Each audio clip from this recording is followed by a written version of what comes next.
चलिए जानते हैं आज की देश और दुनिया की सिलेक्टेड काम की और 50 बड़ी खबरों को सिर्फ 10 मिनट में। पर अभी तक आपने इस वीडियो को लाइक नहीं किया है तो लाइक कर दीजिए, चैनल को भी सब्सक्राइब कीजिए। गुजरात के योगी बने भूपेंद्र पटेल एक साथ 9 मस्जिदों पर चलवा दिया बुलडोजर, भड़के मुस्लिम। बता दें कि गुजरात की भूपेंद्र पटेल सरकार ने शनिवार को राज्य के इतिहास का सबसे बड़ा अतिक्रमण रोधी अभियान चलाया। इस दौरान सोमनाथ मंदिर के आसपास के इलाकों में स्थित कई अवैध निर्माणों को ध्वस्त कर दिया गया। बताया जा रहा है कि ध्वस्त इमारतों में 9 मस्जिद और 45 पक्के मकान शामिल हैं। इस अभियान के दौरान 135 लोगों को हिरासत में लिया गया। बता दें कि इस अतिक्रमण रोधी अभियान को लेकर गुजरात के मुस्लिम समाज में काफी नाराजगी देखी जा रही है। ईरान पहुंचा संयुक्त राष्ट्र, नसरल्लाह की मौत का बदला लेने का लिया संकल्प। बता दें कि हिजबुल्लाह नेता हसन नसरल्लाह की हत्या और इजराइल और हिजबुल्लाह में बढ़ते तनाव के बीच ईरान ने संयुक्त राष्ट्र सुरक्षा परिषद की आपातकालीन बैठक बुलाने की मांग की। इसके साथ ही ईरान ने नसरल्लाह की हत्या का बदला लेने का संकल्प लिया है। लेबनान के हिजबुल्लाह ने शनिवार को पुष्टि की है कि उसके नेता सैयद हसन नसरल्लाह दक्षिणी बेरूत में इजरायली हवाई हमले में मारे गए। इससे मध्य पूर्व में हड़कंप मच गया है। ईरान के सर्वोच्च नेता अयातुल्लाह अली खामेनेई द्वारा बदला लेने की चेतावनी से युद्ध छिड़ने की संभावना बढ़ गई है। ईरान ने इजराइल की कार्रवाइयों पर संयुक्त राष्ट्र सुरक्षा परिषद की आपातकालीन बैठक बुलाने का भी आह्वान किया है। सीएम नीतीश दिल्ली के लिए रवाना, सियासी हलचल हुई तेज। मुख्यमंत्री नीतीश कुमार रविवार को पटना से दिल्ली के लिए रवाना हो गए। दिल्ली में नीतीश कुमार के कई राजनीतिक हस्ती से मुलाकात करने की संभावना है। वहीं सीएम के इस दौरे को लेकर बिहार में राजनीतिक हलचल भी तेज हो गई। वहीं राजनीतिक गलियारों में सीएम नीतीश की दिल्ली यात्रा को लेकर कई कयास भी लगाए जा रहे हैं। बता दें कि शनिवार को बीजेपी के राष्ट्रीय अध्यक्ष जेपी नड्डा भी पटना पहुंचे थे। उन्होंने बीजेपी नेताओं संग बैठक की थी। अब इसके एक दिन बाद ही सीएम नीतीश दिल्ली के लिए अचानक रवाना हो गए। लेबनान फिलिस्तीन मामले को लेकर उमर अब्दुल्ला ने पीएम मोदी से की ये मांग, इजराइल के हमले की निंदा की। बता दें जम्मू कश्मीर के पूर्व मुख्यमंत्री और नेशनल कॉन्फ्रेंस के उपाध्यक्ष उमर अब्दुल्ला ने इजराइल पर निशाना साधा। उन्होंने कहा केंद्र सरकार को इजराइल पर दबाव डालना चाहिए जिससे फिलिस्तीन और लेबनान पर हो रहे हमले रोके जा सके। उमर अब्दुल्ला ने फिलिस्तीनियों पर इजराइल द्वारा किए गए हमले की निंदा की। बता दें कि इजरायली सेना के द्वारा की गई बमबारी में हिजबुल्लाह प्रमुख नसरल्लाह और उनकी बेटी की मौत हो गई। इससे पहले पीडीपी प्रमुख महबूबा मुफ्ती पूरे घटनाक्रम पर दुख जताते हुए अपनी चुनावी रैली को रद्द कर चुकी हैं। महबूबा ने हसन नसरल्लाह को शहीद कहा था। महबूबा ने अपने एक्स अकाउंट पर पोस्ट करते हुए लिखा था, लेबनान और गाजा के शहीदों खासतौर पर हसन नसरल्लाह के साथ एकजुटता दिखाने पर ये फैसला लिया है। साथ ही उन्होंने कहा था कि शनिवार को अपना अभियान रद्द कर रही हूँ। हम इस दुख और अनुकरणीय प्रतिरोध की घड़ी में फलस्तीन और लेबनान के लोगों के साथ खड़े हैं। घरों को गिराकर सुख पाती है बीजेपी, फर्रुखाबाद में बुलडोजर एक्शन पर भड़के अखिलेश, पुलिस ने दिया जवाब। बता दें कि यूपी के फर्रुखाबाद जिले में अवैध निर्माण पर एक बार प्रशासन का बुलडोजर चला है। बुलडोजर कार्रवाई के चलते कई परिवारों की छतें उनसे छिन गई हैं। इसको लेकर समाजवादी पार्टी के राष्ट्रीय अध्यक्ष अखिलेश यादव भड़क गए हैं और योगी सरकार पर जमकर निशाना साधा है। अखिलेश ने सरकार और पुलिस पर कई गंभीर आरोप लगाए। हालांकि पुलिस ने भी अखिलेश को जवाब देते हुए आरोपों को निराधार बताया। सोशल मीडिया एक्स पर लिखे पोस्ट में अखिलेश यादव ने कहा, ये है प्रतिशोध से भरी भाजपाई राजनीति का विभत्स चेहरा। उन्होंने कहा, भाजपा बसे बसाए घरों को गिराकर सुख पाती है। जिन्होंने अपने घर ही नहीं बसाए, पता नहीं वो दूसरों के घर गिराकर किस बात का बदला लेते हैं। 3 संशोधन विधेयक लाने की तैयारी में मोदी सरकार, संविधान में करने होंगे 18 बदलाव। केंद्रीय मंत्रिमंडल ने इस महीने की शुरुआत में उच्च स्तरीय पूर्व राष्ट्रपति रामनाथ कोविंद कमेटी की 1 नेशन 1 इलेक्शन सिफारिशों को मंजूरी दी। सरकार अब अपनी इस योजना को आगे बढ़ाने के लिए संविधान में संशोधन करने की तैयारी कर रही है। सरकार 1 नेशन 1 इलेक्शन को लागू करने के लिए संविधान में संशोधन करने वाले 2 विधेयकों समेत 3 विधेयकों को लाने की तैयारी में है। वहीं बता दें दोस्तों कि प्रस्तावित संविधान संशोधन विधेयकों में से एक स्थानीय निकायों के चुनाव को लोकसभा और विधानसभाओं के साथ संरेखित करने से संबंधित है, जिसके लिए कम से कम 50% राज्यों की सहमति की जरूरत होगी। सूत्रों की ओर से कहा गया है कि प्रस्तावित पहला संविधान संशोधन विधेयक लोकसभा और राज्य विधानसभाओं के चुनाव एक साथ कराने को लेकर होगा। बिहार में एनडीए को बड़ा झटका, विधानसभा की सभी सीटों पर चुनाव लड़ने का पशुपति पारस ने किया ऐलान।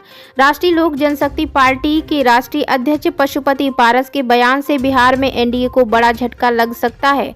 पशुपति पारस ने बिहार विधानसभा चुनाव में सभी 243 सीटों पर इलेक्शन लड़ने का ऐलान कर दिया है। उन्होंने कहा है कि यदि सम्मान नहीं मिला तो बड़ा फैसला लेना होगा। 2024 के लोकसभा चुनाव में भी हमारे साथ धोखा हुआ है, अब दोबारा इस तरह की गलती नहीं करेंगे। उन्होंने झारखंड चुनाव के लिए भी एक सीट की मांग रखी है। अफजाल अंसारी का बड़ा बयान, बोले सरकार प्रायोजित थी मुख्तार की हत्या। जी हां, बता दें कि मुख्तार अंसारी की मौत के मामले में मजिस्ट्रेटियल जांच रिपोर्ट पर उनके बड़े भाई व समाजवादी पार्टी के गाजीपुर से लोकसभा सांसद अफजाल अंसारी का बड़ा बयान सामने आया है। उन्होंने कहा है कि हर कस्टोडियन मौत के बाद मजिस्ट्रेटियल जांच होती है, ये सरकार की कोई विशेष कृपा नहीं है। उन्होंने कहा मजिस्ट्रेटियल जांच ही इसलिए होती है कि जो कुछ है उस पर मिट्टी डाल दी जाए। उन्होंने बांदा जेल में बंद मुख्तार अंसारी की मौत पर सवाल उठाए। अफजाल अंसारी ने कहा कि मुख्तार अंसारी की हत्या सरकार द्वारा प्रायोजित हत्या थी। उन्होंने कहा कि सरकार की गोद में पल रहे सबसे बड़े माफिया को बचाने के लिए ऐसा किया गया। अफजाल अंसारी ने कहा कि मुख्तार की गवाही के बाद वो माफिया बच नहीं पाता। प्रयागराज में बनेगा एक और जिला, महाकुंभ नगर होगा नाम। बता दें कि उत्तर प्रदेश में मुख्यमंत्री योगी आदित्यनाथ ने सरकारी अधिकारियों को एक और जिले के निर्माण की प्रक्रिया शुरू करने का निर्देश दिया है। इस जिले में प्रयागराज जिले के भीतर महाकुंभ नगर से एक नया जिला बनाया जाएगा। इसके लिए सर्वे कार्य शुरू कर दिया गया है। सूत्रों की जानकारी में बताया जा रहा है कि इसमें 40 से 45 गांव शामिल किए जाने की तैयारी है, जबकि 2019 में कुल 30 गांव लिए गए थे। अब की बार मेले का आकार बड़ा होने जा रहा है, इसके लिए गांवों की संख्या बढ़ाई जा रही है। हरियाणा में जेजेपी एएसपी ने जारी किया मैनिफेस्टो, युवाओं को हर महीने मिलेंगे 11,000।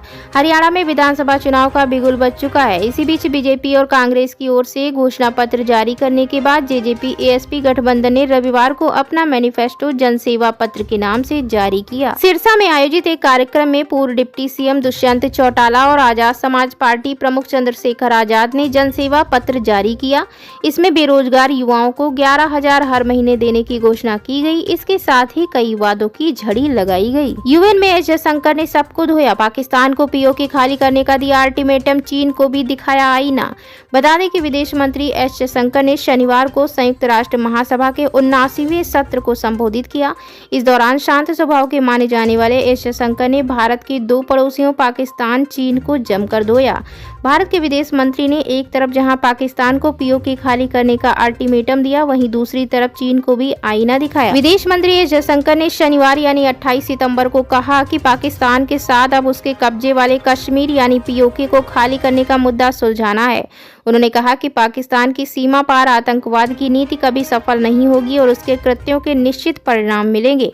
जयशंकर ने संयुक्त राष्ट्र महासभा के 79वें सत्र को संबोधित करते हुए कहा कि भारत और पाकिस्तान के बीच अब केवल एक ही मुद्दा सुलझाया जाना शेष है। पाकिस्तान अवैध रूप से कब्जाए गए भारतीय क्षेत्र को खाली करे, साथ ही आतंकवाद के प्रति अपने दीर्घकालिक जुड़ाव को छोड़ दे। बेस्ट एक्टर बने शाहरुख खान तो बेस्ट एक्ट्रेस का खिताब ले गई ये अदाकारा। बता दें कि आईफा 2024 का मेन इवेंट 28 सितंबर की रात अबू धाबी के यास आइलैंड में हुआ, जहां से डांस वीडियो और शाहरुख खान की होस्टिंग की झलक सोशल मीडिया पर वायरल हो रही।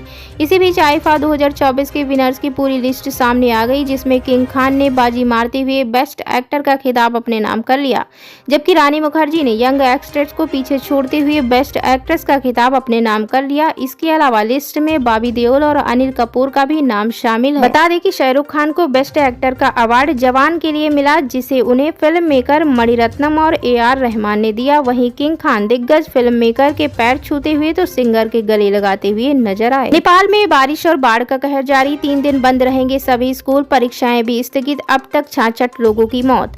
जी हां, बता दें नेपाल में लगातार बारिश के कारण आई बाढ़ और भूस्खलन से कम 66 लोगों की मौत हो गई और 60 अधिक घायल हो गए हैं। अधिकारियों ने शनिवार को ये जानकारी दी। नेपाल के कई हिस्सों में बृहस्पतिवार से भारी बारिश हो रही है, जिसके कारण आपदा अधिकारियों ने अचानक बाढ़ की चेतावनी जारी कर दी है। वहीं नेपाल पुलिस के उप प्रवक्ता विश्व अधिकारी ने बताया कि लगातार बारिश के कारण नेपाल में 66 लोगों की मौत हो गई, जिनमें से 34 की मौत काठमांडू घाटी में हुई। उन्होंने बताया कि बाढ़ में 60 लोग घायल भी हुए। उन्होंने बताया कि देश भर में कुल 79 लोग लापता हैं, जिसमें से 16 काठमांडू घाटी में लापता हैं।